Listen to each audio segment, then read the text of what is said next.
Hay lugares en la Tierra donde el silencio pesa más que la oscuridad.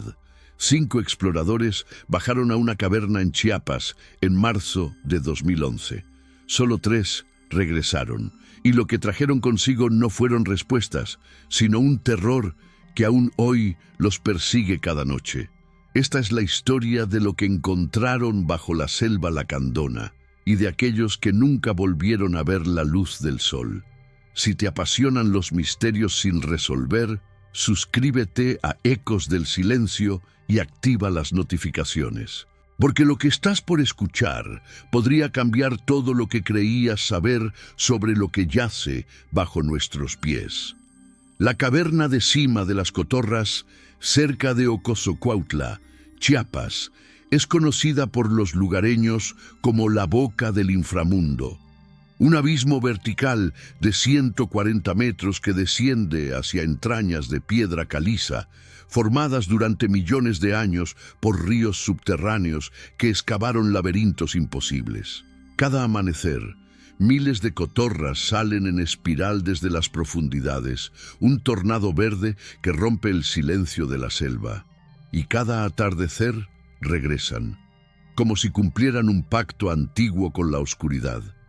Pero en marzo de 2011, no fueron aves las que descendieron. Fue un grupo de 5 espeleólogos aficionados de la Ciudad de México, unidos por la pasión de explorar lo inexplorado.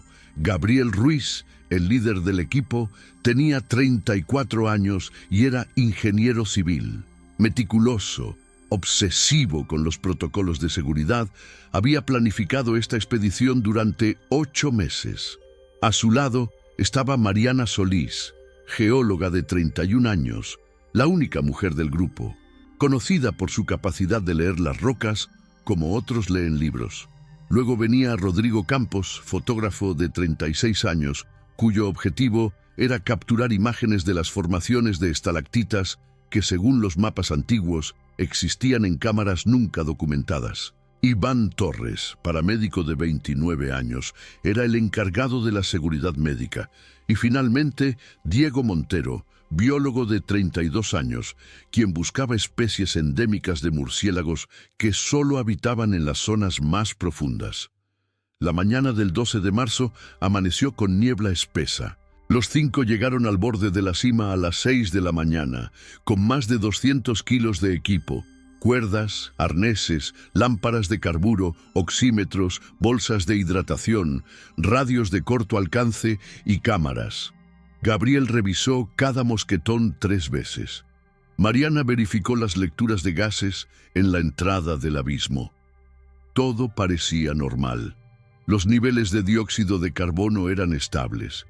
La temperatura descendía gradualmente. No había señales de inundación reciente. Antes de descender, siguieron un ritual que Gabriel había impuesto desde su primera expedición. Cada uno dejó una nota en una pequeña caja metálica en la superficie, sellada con candado. La nota contenía su nombre completo, número de identificación, contacto de emergencia y hora exacta de descenso. Era su seguro de vida. Si no regresaban en 48 horas, un contacto en Tuxtla Gutiérrez tenía instrucciones de alertar a las autoridades y entregar copias de las notas. Gabriel guardó la llave del candado en un bolsillo sellado de su mochila. A las 7:12 de la mañana, Gabriel fue el primero en descender. La cuerda crujió bajo su peso mientras desaparecía en la oscuridad. Luego Mariana, después Rodrigo, Iván y finalmente Diego. El eco de sus respiraciones reverberaba en las paredes de piedra mientras bajaban, metro a metro, hacia un mundo donde la luz del sol era solo un recuerdo lejano. Las cotorras ya habían salido. El silencio era absoluto. La primera cámara estaba a 80 metros de profundidad, un espacio amplio, del tamaño de una catedral, con formaciones rocosas que parecían columnas de un templo olvidado. Las lámparas de carburo proyectaban sombras danzantes. Rodrigo comenzó a fotografiar.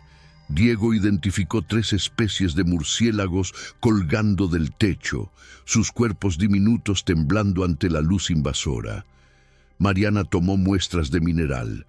Todo transcurría según lo planeado, pero fue Iván quien notó algo extraño. En una pared lateral, parcialmente oculta por una cortina de estalactitas, había marcas. No eran formaciones naturales, eran símbolos, grabados con herramienta primitiva, probablemente obsidiana, espirales, círculos concéntricos, figuras antropomorfas con extremidades alargadas. Mariana se acercó con su lámpara. Los símbolos eran antiguos, mucho más antiguos que cualquier asentamiento conocido en la zona. Precolombinos, quizás, o anteriores. Gabriel consultó su mapa. Esa cámara estaba documentada, pero los símbolos no aparecían en ningún registro. Decidieron fotografiarlos y continuar. El plan era alcanzar la segunda cámara, 120 metros más abajo, donde se rumoreaba que existía un río subterráneo con características únicas. Según un informe de 1983, un espeleólogo francés había mencionado formaciones cristalinas que brillaban con fosforescencia natural. Gabriel quería verificarlo. Descendieron por un túnel estrecho.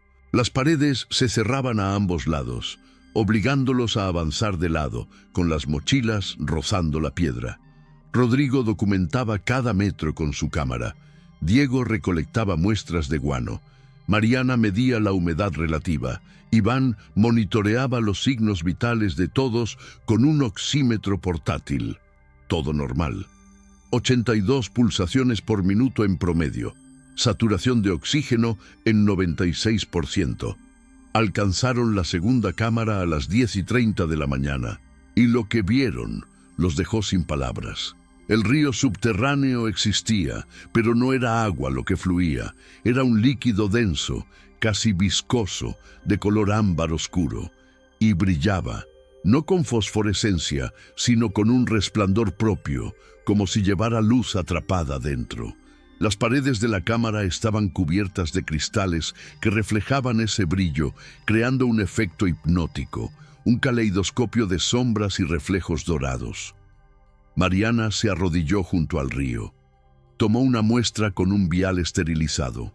El líquido era cálido al tacto, casi 30 grados Celsius, cuando la temperatura ambiente era de apenas 16.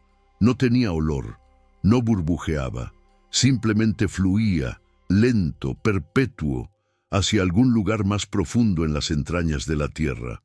Diego sumergió un medidor de pH. La lectura fue extraña, 7.0, neutro, como agua pura, pero no era agua. Rodrigo instaló su trípode y comenzó a hacer exposiciones largas. Las fotografías capturaban algo que sus ojos no podían percibir completamente. Patrones en el líquido, como si respondiera a su presencia, formando ondas que no seguían las leyes normales de la física. Gabriel sintió un escalofrío que no tenía nada que ver con la temperatura. Fue entonces cuando escucharon el sonido, un golpe seco, metálico, proveniente de un túnel lateral que no aparecía en ningún mapa. Todos se quedaron inmóviles. El sonido se repitió. 3 golpes. Pausa. 3 golpes más. Como un código. Como una señal. Gabriel levantó la mano pidiendo silencio absoluto. Los 5 contuvieron la respiración. El sonido se detuvo. Pasaron 30 segundos que parecieron horas. Solo se escuchaba el fluir lento del río luminoso. Entonces, el sonido regresó. Esta vez más fuerte, más cercano. No eran 3 golpes, eran 5, y venían del túnel lateral. Una abertura irregular de apenas 1 metro de altura, que descendía en ángulo pronunciado hacia la oscuridad total. Iván fue el primero en hablar. Su voz temblaba levemente. ¿Deberíamos revisar? Gabriel negó con la cabeza. El protocolo era claro. Nunca desviarse del plan trazado. Nunca explorar túneles no mapeados sin equipo adicional y sin informar a la superficie. Pero Rodrigo ya estaba enfocando su cámara hacia la abertura, y Diego, con la curiosidad del científico, se acercaba con su lámpara extendida. La luz no penetraba más allá de 5 metros. Después, solo negrura. Pero en esos 5 metros, las paredes del túnel mostraban más símbolos, los mismos patrones espirales, los mismos círculos. Pero había algo más, huellas de manos, decenas de ellas, impresas en ocre rojo, manos pequeñas y manos grandes, superpuestas, como si múltiples personas hubieran dejado su marca a lo largo de siglos. Mariana sacó su cuaderno y comenzó a dibujar los símbolos. Su entrenamiento geológico incluía nociones de arqueología y reconoció patrones similares a los encontrados en cuevas del Paleolítico europeo. Pero esto estaba en Chiapas, en América, y la datación no encajaba con ninguna teoría conocida sobre poblamiento temprano. Si esos símbolos tenían la antigüedad que ella sospechaba, reescribirían la historia. El sonido metálico volvió a resonar. Esta vez no fueron golpes. Fue un arrastre, como si algo pesado se moviera sobre piedra. Y luego, silencio. Un silencio tan profundo que lastimaba los oídos. Gabriel tomó la decisión. Regresarían a la superficie. Informarían del hallazgo. Volverían con más equipo y con expertos en arqueología. Pero Diego no estaba de acuerdo. «Acabamos de encontrar algo extraordinario», argumentó. «No podemos simplemente irnos». Rodrigo lo apoyó. Las fotografías que podría capturar valdrían toda su carrera. Gabriel cedió parcialmente. Explorarían el túnel solo hasta donde la luz alcanzara. 5 minutos. No más. Todos debían permanecer conectados con cuerda de seguridad. Nadie se separaría más de 2 metros del siguiente. Iván preparó el equipo médico por precaución. Mariana revisó los niveles de oxígeno nuevamente. Todo estable. Entraron al túnel en fila india. Gabriel adelante, seguido por Mariana, Rodrigo, Diego e Iván, cerrando la marcha. El suelo era resbaladizo, cubierto de una sustancia húmeda que reflejaba la luz de las lámparas. Las paredes se estrechaban. La temperatura aumentaba. Ahora hacía calor, un calor húmedo, casi sofocante, que empañaba las lentes de Rodrigo y hacía que todos sudaran profusamente. Después de avanzar 20 metros, el túnel se abrió a otra cámara, más pequeña que las anteriores, circular, y en el centro había algo que no debería existir, un altar, tallado en una sola pieza de piedra negra, volcánica, pulida hasta alcanzar un brillo casi metálico. Sobre el altar descansaba un objeto, una máscara, hecha de jade, con incrustaciones de lo que parecía ser pirita. Los ojos eran huecos profundos, la boca abierta en una expresión que no era humana. Nadie se atrevió a tocarla. Diego enfocó su linterna hacia las paredes de la cámara. Más símbolos, pero también algo más perturbador. Huesos, apilados en nichos excavados en la roca, cráneos humanos, tibias, fémures, todos blanqueados por el tiempo. Algunos mostraban marcas que Mariana identificó inmediatamente como cortes ceremoniales. Esto había sido un lugar de sacrificio, o de entierro ritual, o ambos. Rodrigo disparó su cámara compulsivamente. El flash iluminaba la cámara en estallidos blancos que revelaban detalles macabros. Los huesos no estaban dispuestos al azar, formaban patrones geométricos, como si cada esqueleto hubiera sido colocado con propósito matemático. Diego contó. Había restos de al menos 27 individuos, todos adultos, por el tamaño de los huesos. Todos probablemente muertos en la misma época por la consistencia del deterioro. El aire se sentía pesado. Iván revisó el oxímetro. Los niveles habían bajado a 89%. No era peligroso aún, pero estaban en el límite. Gabriel ordenó la retirada. Tomarían las coordenadas exactas, marcarían el túnel en el mapa, volverían, pero con autoridades, con arqueólogos, con equipo adecuado. Esto era más grande que ellos. Mientras se preparaban para salir, Mariana notó algo. Un detalle que había pasado desapercibido. Detrás del altar, parcialmente oculta por sombras, había una abertura más pequeña, un túnel dentro del túnel, y de esa abertura salía aire, aire que se movía, una corriente que acariciaba sus rostros con dedos fríos. Eso significaba conexión con el exterior, otra entrada o salida. Gabriel se acercó, iluminó el interior con su lámpara. El túnel descendía en espiral, tallado con precisión antinatural, demasiado perfecto para ser natural, demasiado antiguo para ser moderno. Y en las paredes, grabada con caracteres que ninguno podía leer, había una inscripción que rodeaba la entrada como una advertencia o una invitación. Diego sacó su teléfono. No había señal, obviamente, pero la cámara funcionaba. Fotografió la inscripción desde 3 ángulos. Mariana la dibujó en su cuaderno con mano temblorosa. Iván sugirió por tercera vez que se marcharan. Ya llevaban 4 horas bajo tierra.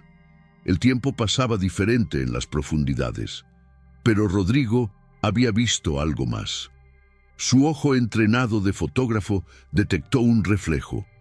Dentro del túnel en espiral, a unos 10 metros de profundidad, algo brillaba.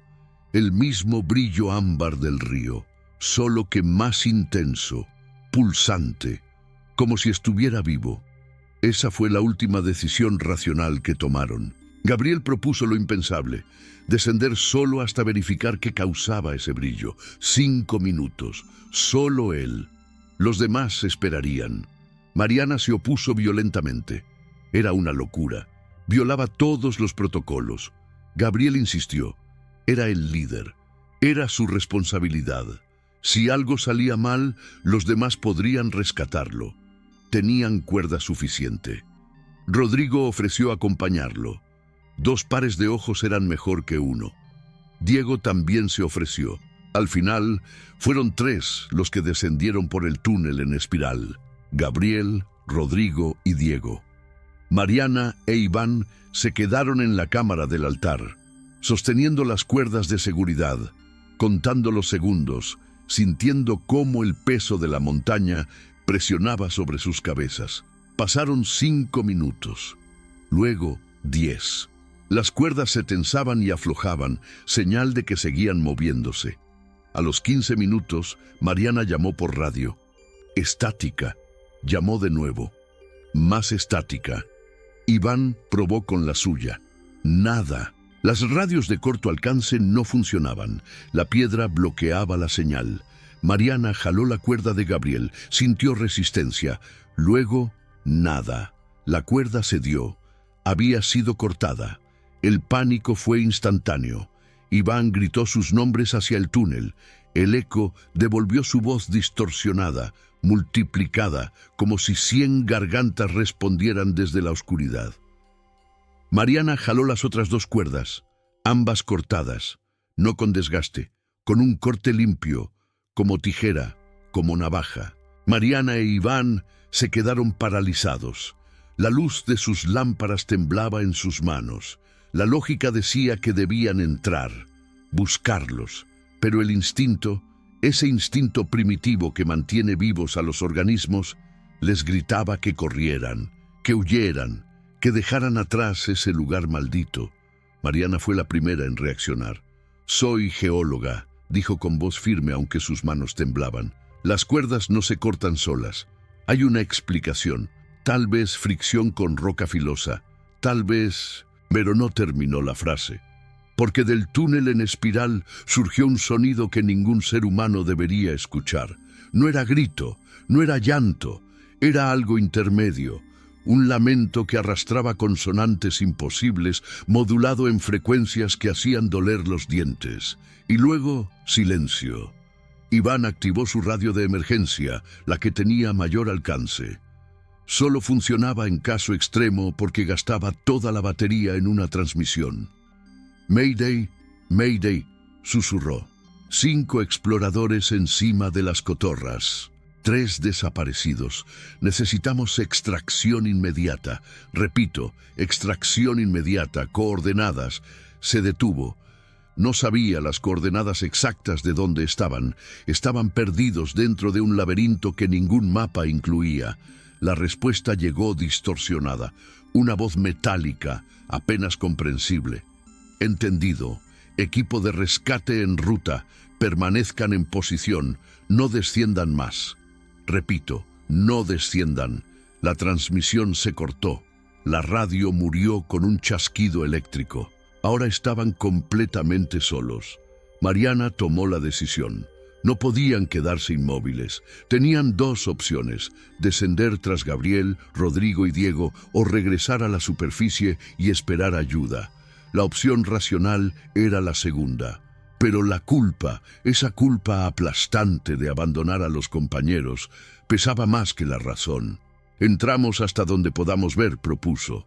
Si no los encontramos en 10 minutos, regresamos. Iván asintió. Preparó su kit médico. Una parte de él, la parte entrenada para emergencias, ya procesaba escenarios, fracturas, hipotermia, shock. Pero otra parte, la que nunca había enfrentado lo inexplicable, susurraba que ningún vendaje serviría contra lo que fuera que habitaba esas profundidades. Entraron al túnel en espiral. Las paredes estaban húmedas, cubiertas de esa sustancia viscosa que ahora reconocían. Era el mismo líquido ámbar del río, pero concentrado, espeso como miel, y cálido, demasiado cálido. La temperatura había subido a casi 30 grados. El aire era denso, difícil de respirar. Cada inhalación requería esfuerzo consciente. El túnel descendía en círculos perfectos, como si hubiera sido excavado con torno gigante. Las marcas en las paredes eran uniformes, imposiblemente precisas. Ninguna herramienta prehispánica podía haber creado algo así, ni siquiera herramientas modernas. Mariana pasó los dedos sobre la piedra, lisa, pulida, casi vidriosa, y vibraba. Un zumbido tan bajo que no se escuchaba, solo se sentía en los huesos. Descendieron 30 metros, luego 50. El túnel no terminaba, solo giraba y giraba, como si buscara el centro mismo de la Tierra. Las lámparas comenzaron a fallar, no por batería baja, simplemente parpadeaban, como si algo interfiriera con la electricidad. Iván golpeó la suya. La luz se estabilizó por un momento, luego se apagó completamente.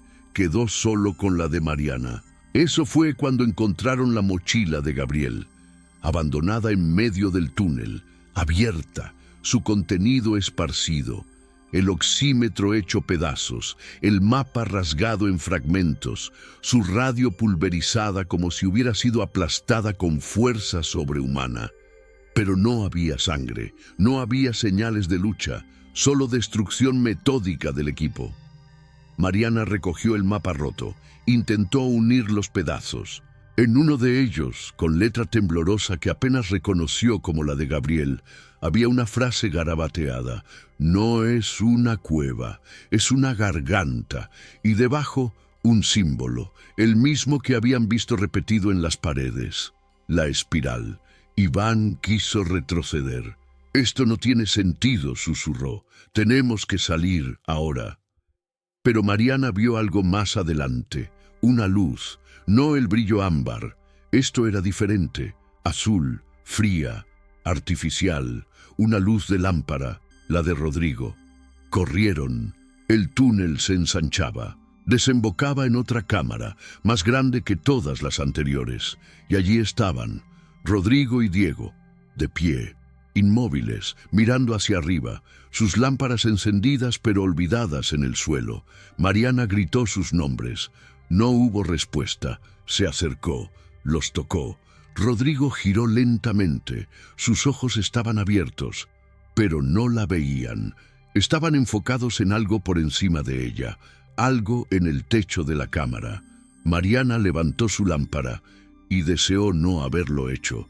El techo no era piedra, era movimiento, ondulaciones, como un océano invertido, y en ese océano flotaban cosas, objetos, cuerpos, suspendidos en una sustancia transparente que los preservaba, cuerpos humanos, intactos, vestidos con ropas de diferentes épocas.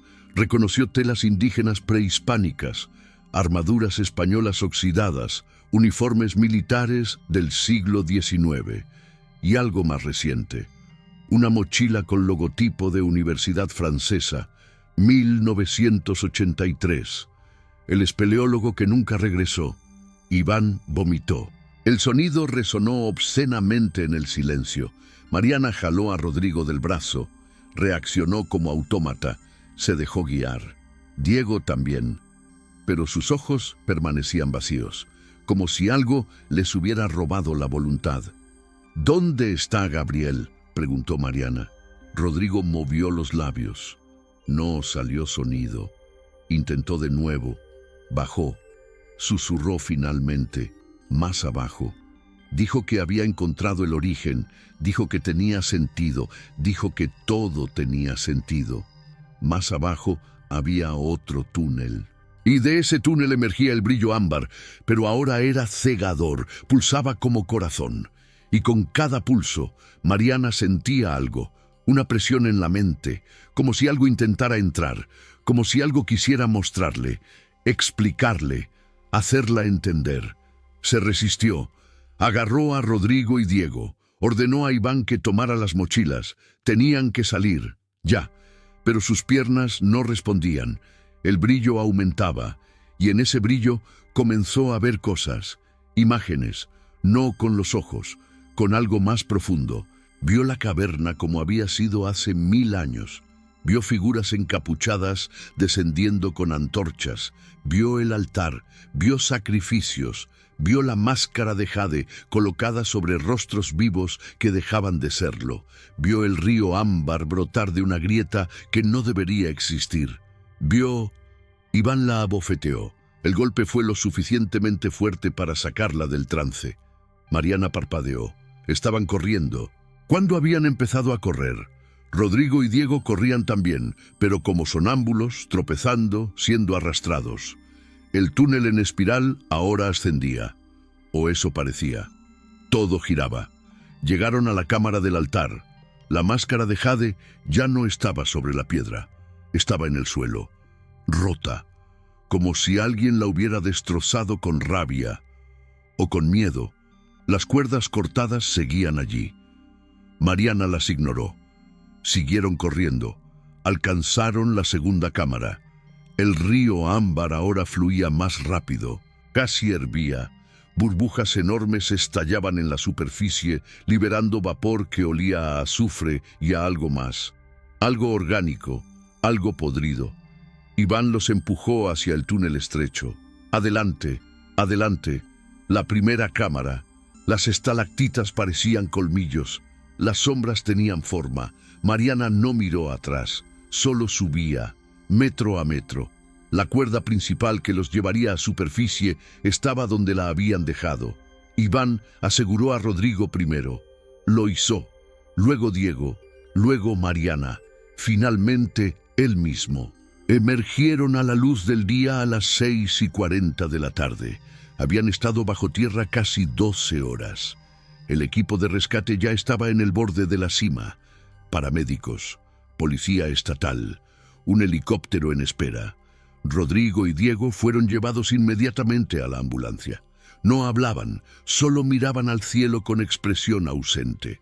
Los médicos diagnosticaron shock severo, hipotermia leve, deshidratación, pero físicamente estaban intactos. Mariana e Iván dieron declaraciones fragmentadas. Un oficial tomaba notas con escepticismo creciente. Cuerdas cortadas, símbolos antiguos, río luminoso, cuerpos suspendidos, la máscara, el altar, Gabriel perdido en túneles no mapeados. Cada palabra sonaba más delirante que la anterior. El oficial cerró su libreta. «Ustedes están en shock», dijo con tono paternal. «Descansen. Mañana hablaremos con más calma». Pero Mariana no descansó. Esa noche, en el hospital de Tuxtla Gutiérrez, donde los mantuvieron en observación, no pudo cerrar los ojos sin ver el techo ondulante, los cuerpos flotando, el brillo ámbar y Gabriel. Gabriel descendiendo hacia algo que su mente se negaba a procesar. Rodrigo recuperó el habla al tercer día, pero lo que dijo no trajo consuelo. Repetía una frase en bucle. Él está vivo, está allá abajo, pero ya no es él. Los médicos aumentaron la sedación. Diego permanecía catatónico, solo movía los dedos, dibujando en el aire. Mariana reconoció el patrón. Espirales, siempre espirales. Las autoridades organizaron una expedición de rescate oficial. 12 espeleólogos profesionales con equipo militar. Descendieron a la cima el 20 de marzo, 8 días después del incidente. Alcanzaron la primera cámara sin problemas. Documentaron los símbolos que Mariana había mencionado. Encontraron la segunda cámara. El río estaba allí, pero ya no brillaba. Era solo agua, agua común. Análisis posteriores mostrarían composición normal, minerales típicos de sistemas kársticos, nada extraordinario. Buscaron el túnel lateral que llevaba a la cámara del altar. No lo encontraron. Las paredes eran sólidas, sin aberturas. Los mapas georradar no mostraban cavidades ocultas. Los espeleólogos concluyeron que Mariana e Iván habían sufrido alucinaciones inducidas por hipoxia, niveles bajos de oxígeno, desorientación espacial, el cerebro llenando vacíos con fabricaciones. Gabriel Ruiz fue declarado oficialmente desaparecido el 1 de abril de 2011. Su cuerpo nunca fue recuperado. La investigación sugirió que se separó del grupo, probablemente desorientado, y cayó en alguna grieta profunda. Las cuevas de Chiapas tenían cientos de fisuras sin mapear, cimas dentro de cimas. Era fácil perderse, fácil desaparecer. Mariana regresó a Ciudad de México. Intentó retomar su vida, pero cada noche descendía de nuevo, en sueños, siempre el mismo camino. El túnel en espiral, la cámara del techo ondulante, y ahora cuando miraba hacia arriba, veía un cuerpo más flotando en esa sustancia imposible. Gabriel, con los ojos abiertos, mirándola, moviendo los labios, intentando advertirle algo. Dejó la geología, no podía ver rocas sin pensar en laberintos subterráneos, sin imaginar qué más podría estar esperando bajo nuestros pies.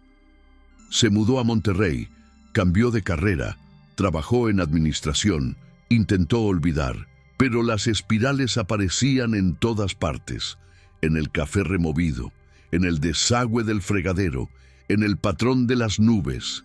Iván desarrolló claustrofobia severa. No podía entrar a elevadores, ni a cuartos sin ventanas, ni siquiera a cines. Renunció a su trabajo como paramédico. La idea de entrar a una ambulancia, ese espacio cerrado, le provocaba ataques de pánico. Se volvió carpintero. Trabajaba al aire libre, construyendo cosas que podía ver, cosas que tenían sentido. Rodrigo pasó 3 años en instituciones psiquiátricas. Sus fotografías de la expedición habían desaparecido. La tarjeta de memoria de su cámara estaba en blanco, como si nunca hubiera capturado nada, o como si algo hubiera borrado selectivamente las imágenes. Cuando finalmente fue dado de alta, había olvidado la mayor parte de lo ocurrido. Los médicos lo llamaron amnesia disociativa, mecanismo de defensa, la mente protegiéndose del trauma. Rodrigo aceptó esa explicación. Era más fácil que la alternativa. Diego nunca recuperó la lucidez completa. Fue trasladado a un centro de cuidados a largo plazo. Pasaba los días dibujando, espirales, símbolos, los mismos que habían visto en las paredes de la caverna, los mismos que Mariana había copiado en su cuaderno. Un antropólogo visitó el centro en 2014. Vio los dibujos de Diego, se puso pálido. Esos símbolos, dijo, eran casi idénticos a petroglifos encontrados en cuevas de Francia, de España, de Indonesia, separados por miles de kilómetros y miles de años, pero idénticos, como si diferentes culturas hubieran encontrado el mismo descubrimiento, la misma advertencia. Pasaron los años El incidente se convirtió en leyenda local. Los guías turísticos de Cima de las Cotorras a veces lo mencionaban. La historia de los 5 exploradores, 2 que enloquecieron, 1 que olvidó, 1 que huyó y 1 que nunca regresó. Algunos turistas pedían bajar, ver por sí mismos, pero nunca encontraban nada más que piedra y agua. Las cotorras seguían saliendo cada amanecer, regresando cada atardecer, como siempre. En 2019, 8 años después del incidente, Mariana recibió un paquete, sin remitente. Dentro había un cuaderno, viejo, manchado, y en la primera página, con letra que reconoció instantáneamente, estaba escrito: Mariana, sigo aquí, no estoy solo. Ellos quieren que entiendas, que todos entiendan. La espiral no es un símbolo, es un mapa, y todos estamos descendiendo. El resto del cuaderno contenía dibujos, los túneles que habían explorado, pero continuaban más allá de donde ellos llegaron, cámara tras cámara, nivel tras nivel. Y al final, en la última página, había un dibujo de la Tierra, pero no era sólida, era hueca, y en el centro algo brillaba, algo ámbar, algo vivo.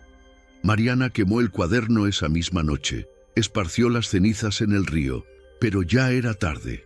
Ahora sabía, y saber era peor que no saber, porque si Gabriel tenía razón, si el cuaderno era real, si no era solo el último delirio de una mente rota, entonces cada cueva, cada cima, cada túnel en el mundo no eran accidentes geológicos, eran entradas, venas, arterias que llevaban hacia el corazón de algo que había estado esperando desde antes de que los humanos caminaran erguidos. ¿Quieres saber si Mariana decía la verdad? Si Gabriel sigue allá abajo, en esas profundidades que ningún mapa incluye, suscríbete a Ecos del Silencio. Porque si algún día encontramos más evidencias, si alguien desciende de nuevo y regresa con respuestas, lo sabrás aquí primero. Dale like si esta historia te mantuvo despierto. Comparte si crees que hay cosas bajo tierra que es mejor dejar en paz. Y cuéntanos en los comentarios, ¿descenderías a Cima de las Cotorras sabiendo lo que ahora sabes? 5 exploradores bajaron a una caverna en Chiapas. Regresaron solo 3, y lo que trajeron consigo no fueron respuestas. Fueron preguntas que nunca deberían haber sido formuladas, porque en la oscuridad, lejos de la luz del sol, hay cosas esperando, cosas que han esperado mucho tiempo. Y ahora, gracias a Gabriel, Rodrigo, Diego, Mariana e Iván, esas cosas saben que aún las recordamos, que aún las buscamos, que inevitablemente descenderemos de nuevo. Hasta la próxima historia. Si es que hay una próxima, si es que no todos estamos ya descendiendo, sin saberlo, siguiendo la espiral.